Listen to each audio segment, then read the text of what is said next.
The behaviour that I saw on the DVD is as bad as it gets. And I know that I will need to get Dad the help that he will need.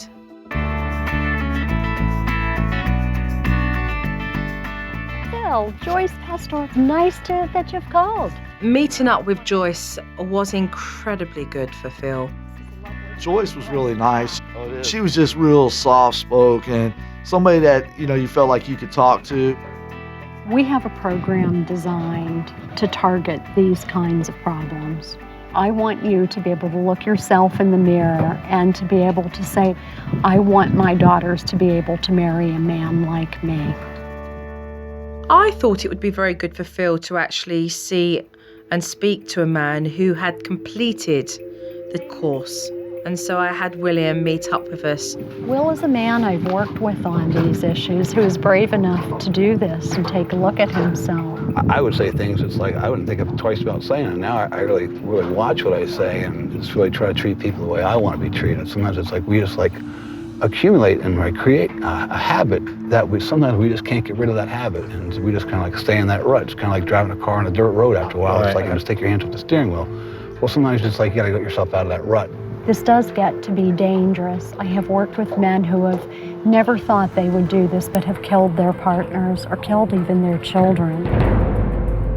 They have come to me and they have said, I really didn't mean for this to happen, but they did mean and choose to cross that first line. Right. Meeting William did give me the hope that change is possible.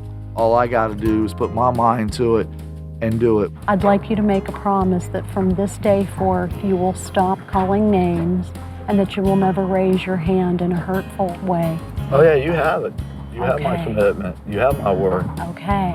Making these commitments was a very big step for Dad, but I need to make sure that he remembers why it's important to stick with these commitments.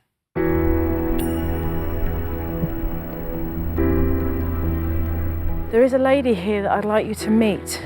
The last but not least of this journey for Phil was to introduce him to a young woman who had endured abuse from her own father. A young girl sees through her father's eyes herself. And for myself, I saw the way that my father treated me and treated my mother. And on some level, I believed that that was how I deserved to be treated. And even as I grew older and went to college and did very well in a career, when I chose relationships, I chose very poorly.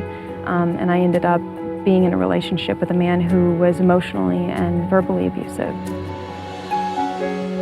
Your daughters are looking to you to see what kind of man they're going to choose for themselves someday, and you don't want them to be with somebody that's going to belittle them or make them feel badly about themselves. I was thinking of wow, I don't want this to be one of my daughters sitting across from me asking me why, so it was an eye-opener. Your job now is to apologize to them, not just through your words, but through your actions that you can change. That's why I'm doing what I'm doing, so I can get answers for me and so I can help my children and my family. And you have some challenges and some obstacles and you feel like you're going to turn back. I hope that you remember this moment because we're the people that are quietly in the background, cheering you on.